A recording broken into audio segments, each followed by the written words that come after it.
Bonjour à tous et bienvenue dans cette nouvelle vidéo. Nous allons parler aujourd'hui d'énergétique.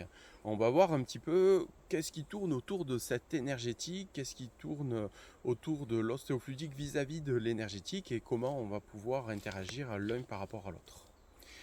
Si vous regardez tout simplement dans notre société est faite de cadres, elle est faite de règles.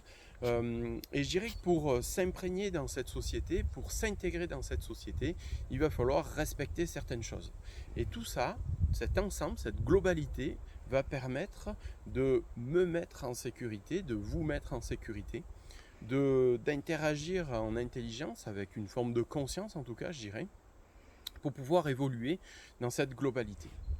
Et si je ramène au niveau de l'énergétique, on va d'une certaine manière être au même niveau, à la même image, je dirais, que cette société, d'une certaine manière. Alors je parle juste des règles et du cadre par rapport à ça, car au niveau énergétique, le travail d'un énergéticien, par exemple, ou d'un magnétiseur, ou d'une personne qui fait de l'ostéofluidique, va interagir avec ces lois de l'univers, ce cadre qui va être régi par cet univers, ce cadre qui va être régi par cette énergie qui nous entoure, ou ces énergies qui nous entourent. On me dit souvent, tu sais Régis, quand je pratique l'énergétique, quand je magnétise, quand je fais différentes choses comme ça, en fait, je suis fatigué ou alors j'ai peur de me faire embêter par ces différentes énergies ou je ne sais pas si je fais du bien à la personne ou du mal, etc., etc. D'une certaine manière, en fait, ces personnes-là ont fortement raison.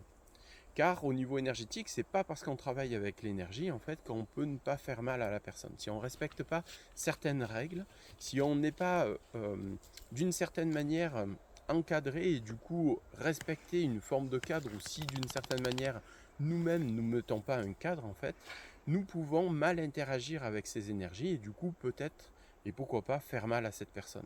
C'est-à-dire créer des fois plus de dégâts ou enfermer encore plus la personne, ou alors lui donner du carburant pour qu'elle avance encore plus dans sa problématique.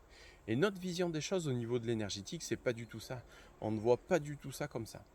Le fait de respecter ces cadres au niveau de l'univers qui est régi par ces différentes énergies en fait, va nous permettre d'une certaine manière de nous protéger. C'est-à-dire que normalement, quand vous commencez un travail le matin au niveau des soins en fait, vous devriez être beaucoup plus en forme à la fin de votre journée quand vous avez fait X personnes, quand vous avez fait X soins dans la journée, que le contraire.